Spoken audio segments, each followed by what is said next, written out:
I'm early? Am I early? I usually wait for most of you guys to clear out. It's just the truth. Thank you all for sticking around. Hey, stuff my teeth? No. All right, thanks. All right, afternoon, everyone. We would like to welcome Xander Schauffele here to the Media Center at the BMW Championship. Xander, since we saw you last at Memphis, and a runner-up, just want to get your thoughts on the first FedEx Cup event and entering the week here at the BMW Championship. Yeah, it's always good to be back. BMW just has this big tournament feel. They spoil just pretty much everybody on pretty much everyone's team. So really happy to be here. It's a pretty cool venue, very different, just a big change up from last week being in Memphis. So tuning in back to last week, it was a good finish. I think shooting 63 on Sundays, never going to make anyone sad, so all good. Perfect. We're going to go ahead and open up to the media. Same as always, raise your hand. We'll get a microphone over to you. If we can get one towards the back for Cameron.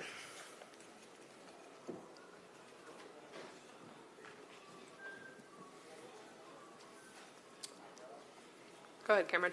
Xander, you've had a tremendous season, but so has Scotty Scheffler, and I was just wondering, how would you compare what you've accomplished this season to what he's accomplished? I've won 2 times, and he's won 7.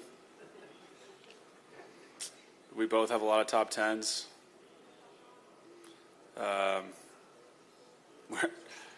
That's kind of how I'm drawing it up, you know. I know that's how you guys draw it up, but for me, I mean, as a competitor, it's just have a lot of respect for him, and it was cool to you know, get to know him and Meredith a little bit more at the Olympics, and even Teddy too. So he's been playing unbelievable golf. I feel like we're all just chasing him. I've done probably the best job of getting the closest to him, but it's still very far away. So just you know, a lot of credit to him and his team for putting together a really special year. You mentioned last week in Memphis that you had gotten to know him a little bit better in Paris. Just curious what you guys did so that you could get to know him a little better. We played on the same, we're representing the United States, so, I mean, we wore the same colors, and we played practice rounds together, Wyndham and Colin. So, you know, each day we played foursome with Team USA, and, you know, when you get to spend some time with people and you ride in cars with them, and kind of like a Ryder Cup or President's Cup, you start to, you know, get to know people and their team and, you know, their sense of humor or what makes them laugh or how they tick. So that's kind of what I meant when I said I got to know him, and even, you know, Colin and Wyndham more. It was a cool experience. Any particular takeaway from getting to know more about Scotty? He really is. He's genuinely he's just a really nice. He's a really good dude. You know, he's not afraid to poke at people and laugh and have a good time. And he's definitely hyper competitive. And but yeah, at the end of the day, he really is a rock solid guy. You know, there's honestly nothing I can say to knock on him. And we're going to bring the microphone up here to the front row. Sorry. Right here, second row. Xander, you mentioned playing with Scotty at the Olympics. Wyndham was also on that team. Him being from here, did he tell you much about this course, or did he keep those secrets more to himself? No, I mean, I don't think there's, you know, altitude and, you know, how far the ball is flying is usually the big discussion. You see caddies and their team members trying to figure out what the machines and all the high-tech stuff we have these days versus, you know, back. I can't even imagine what it was like, you know, 25 years ago to try and figure out how to play at a golf course like this. It'd be a lot more difficult. But yeah, Wyndham, he talked about the property. He talked about how cool it is. He's definitely, you know, proud to, you know, still have a place here and come here, and was excited for the week, and he thought everyone would really like it. We have Paul in the back. What part of the course have you seen so far? Have you seen all 18? Or just I've seen all 18 holes. Any wacky numbers or something altitude-wise that kind of surprised you when you got up there, or clubs you hit?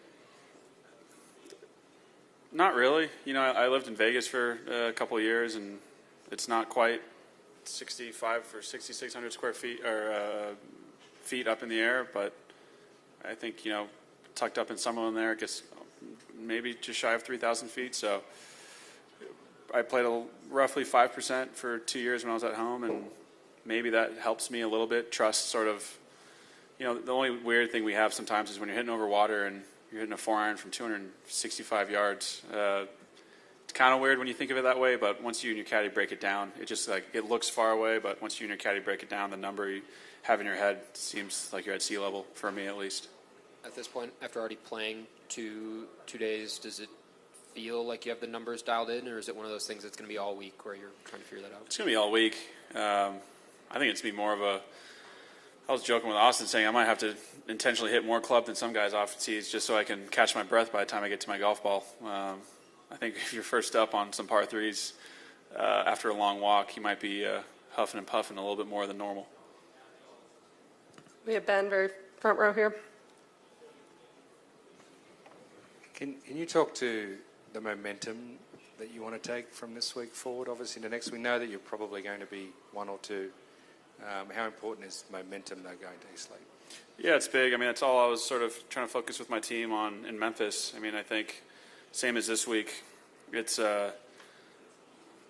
fortunately had a good regular season, so I'm in a position to not relax, but I can play conservative and, you know, kind of hold my spot. Or it's going to be, you know, I could win this week and still not take Scotty, you know, just with how often he finishes in the top 10, you know, with the amount of points we're getting. So that was my goal last week, was to sort of get the swing and the shape of it in the right, you know, pushing that in the right direction, and then start seeing some putts going. And this week as well, I mean, you know, no matter what happens, I think just really understanding that I need to stay in a good process and day in, day out, do the things I need to do to sort of, you know, springboard me into playing really well at East Lake.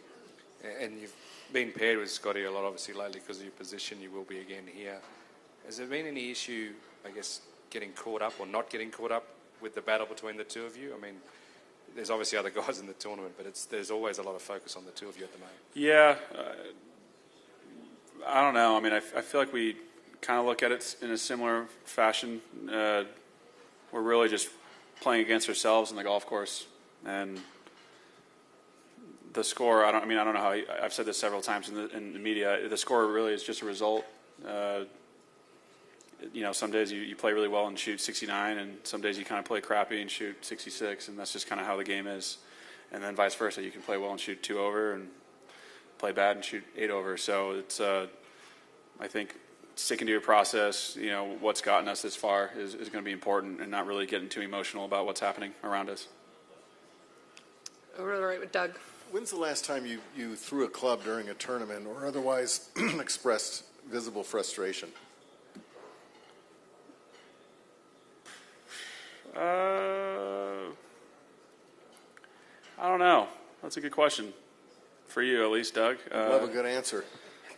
I get frustrated often. I quickly try to correct myself, just knowing that it doesn't do me well. I don't operate well when I'm too angry or too happy. You know, if I ever get too chatty on a golf course, I lose focus on what I'm trying to do, and if I get too angry, I forget what I'm trying to do as well. So try and stay in this sort of middle lane of my mind. Where did you learn that, I guess is what I'm getting at.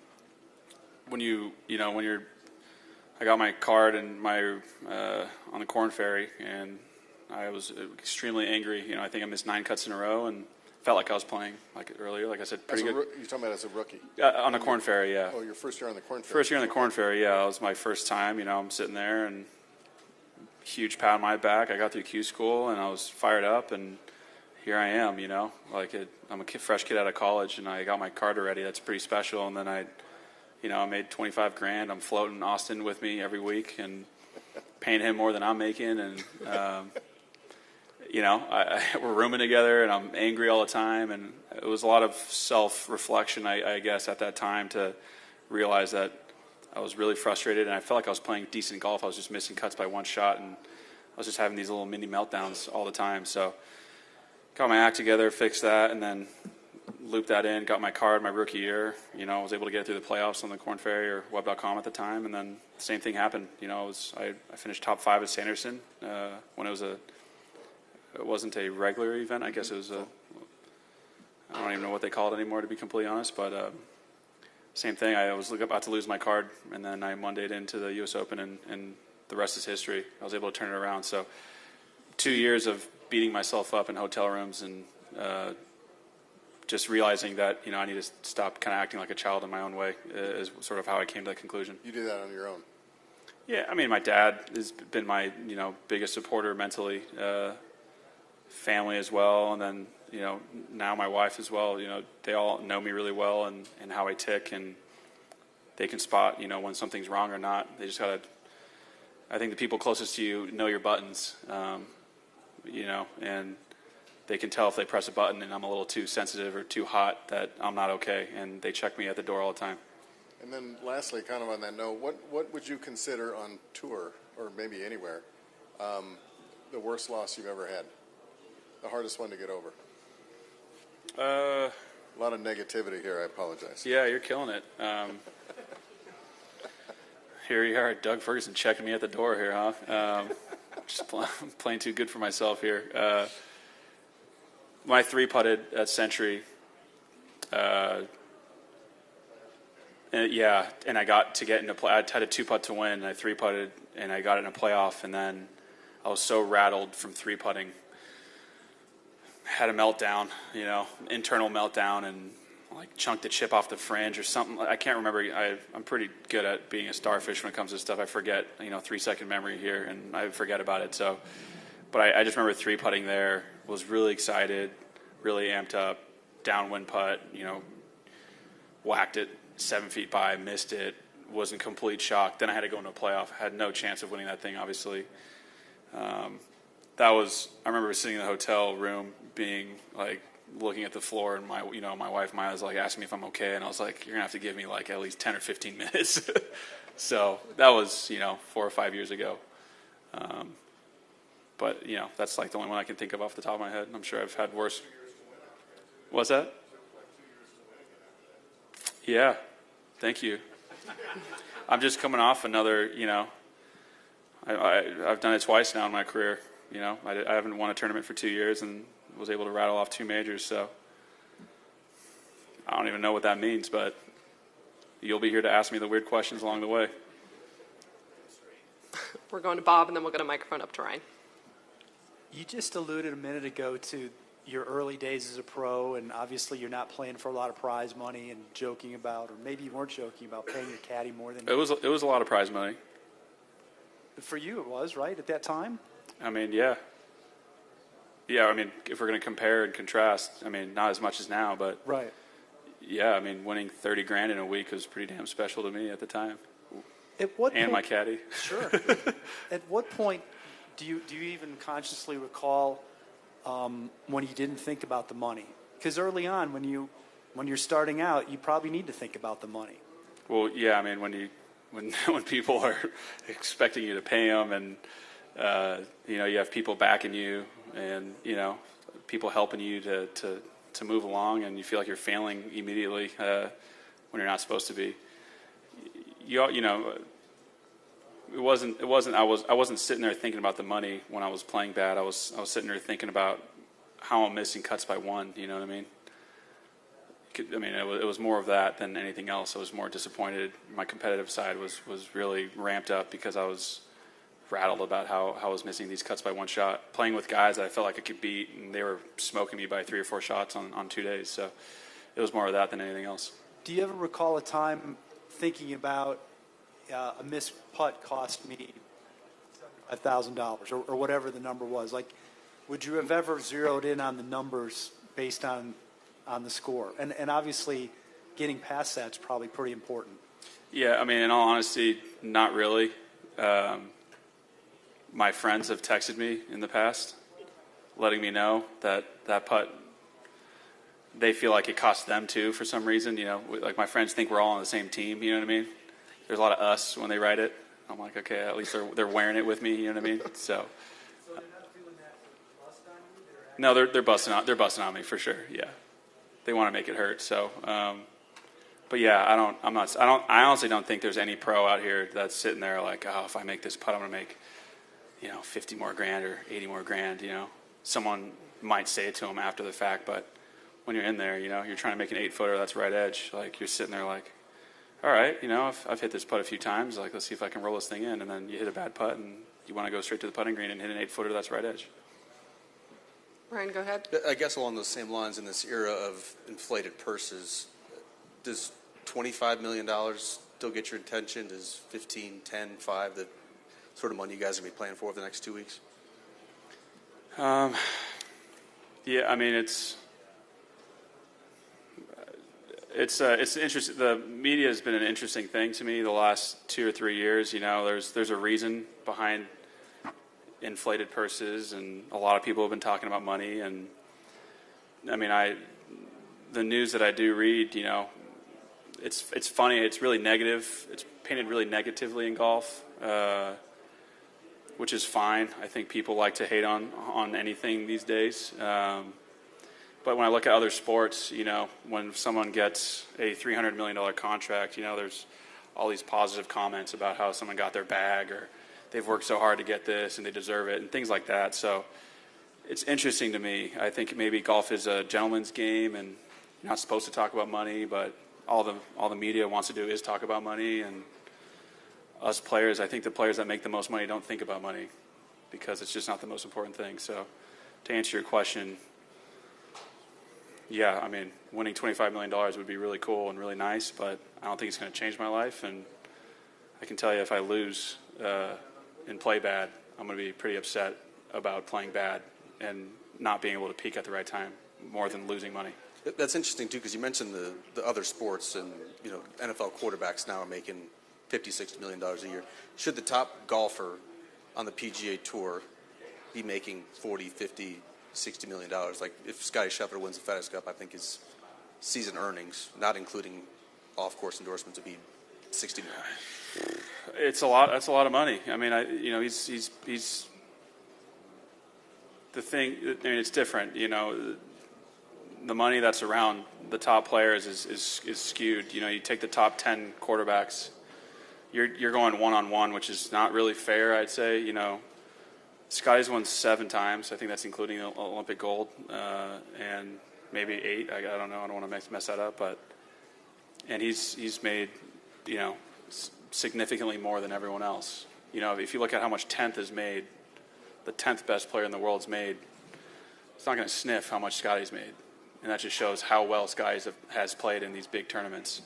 You look at the number 1 quarterback, he's getting $60 million, and then the number 10th quarterback's getting $52, and then the number 15th is getting $39 or $40. So it's like, obviously there's way more money in football with TV and everything that's surrounding it. So it's hard to compare the 1v1 because Scotty's just been that much more elite, and I think he deserves everything that he's getting. Front left, we have Ben and Gary. I'm moving us off the money for a minute. Good for you. You were talking about Team USA, and we obviously got a President's Cup coming up. If you were looking around the bubble, what's the smarter choice for a captain's pick, a veteran or a young up-and-comer that might be being blooded for the future? I don't know. I have to imagine you really have to, more than the veteran or the rookie, probably more the horse for the course, in all honesty. I think your goal is to win the cup at all costs, and you got to pick the right guy for the right course. Obviously he has to get along with everyone. I think, I look at the top 20 guys on our list here, and I can see everyone playing with everyone. There's no issue with anyone that's on like could be or is going to be on the team. So that part makes it easy in terms of the team being cohesive. And then Montreal apparently it's not some crazy big property. It's more old school with maybe modern greens is what I've heard. So I'm thinking of some sort of narrow course that you got to hit a lot of fairways. The rough's going to be up. Got to be a decent putter. Kind of hitting shots into elevated greens, so maybe a little bit higher of a ball hitter. But whether it's a veteran that fits that mold, great. Whether it's a rookie that fits that mold, great. Whether it's a guy who's never been on the team, great. I mean, it doesn't really matter. When you were first a rookie or whatever, and maybe not ready to be on a team, but thought of as a future player, would there have been value in having you essentially go and be in the background to get a feel of it?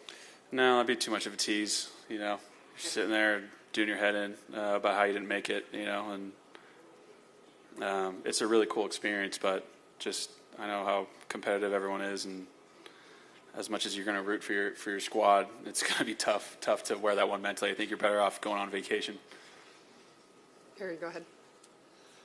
Regarding back to here, does this course present any more or less of a challenge to you than any other first-time venue would be? I think it's pretty straightforward. I feel I don't think so. I mean, the altitude is the tricky one. We played in off the left on 18 just now. I was having lunch, and I looked, and the flags were whipping in off the right. So I think there's going to be a little bit of that. When you're in the trees and you can't see many flags, and all of a sudden the wind switches, it's blowing 7.5 to 10 miles an hour, and it switches sort of, 45 degrees. That could cause some problems, especially when you're coming over water on a few holes and hitting an 8-iron from, 200 yards. That can get kind of weird. But other than that, no, I think it's very fair. I think it's very straightforward, and there's a few ways you can play it. You can be really aggressive off the tee, or you can kind of be a little bit more defensive. While we get the microphone over to Adam, we're going back over to Doug. This is kind of I'm trying to stay positive here, but a question used to come up in the Tiger era. Remarkable year you've had, and your world ranking average would probably be number one in a lot of other years besides this one. Is that Thanks, man. That's a positive, right? In a Doug way, sure. Is that something you've ever wanted to do, and does it seem like a long way off just because of what Scotty's doing? Becoming number one in the world? It's a very big goal of mine, yes. And I've been told, yes, that Scotty is an outlier in several years, and I would be, but it's not really good enough, is it? So it doesn't take away from what I've done or how I feel. I mean, I'm proud with the work that I've put in, and with the people that are around me and that have helped me. So just a result. I mean, I keep saying it, but it really is, and I'm just going to keep knocking. I mean, it's what I do. And when you look at where you are and what you've done, was there a point from your rookie year, when did you feel like this was possible, or did you feel that way from the get-go? A little bit of a mixed bag. I think when I would set goals and talk with my dad, a lot about sort of the mental side of it, a lot of positive self-talk, a lot of self-belief. As a kid, you tell yourself things, you try and dream of it at night, but until you actually do it, it's sometimes hard to believe. And I think stabilizing myself in the top 10 in the world helped me a lot mentally, knowing that I can kind of hang, and even in years that I wasn't playing my best, I felt, and then kind of working with someone like Chris this last, I guess, year-ish has sort of helped me, be able to hit certain shots that, I wasn't able to hit under the gun. And that combination was sort of, a long line of self-belief that, my dad's always tried to put in my head is probably a good combination for being where I'm at. We have time for just a few more. Adam, go ahead.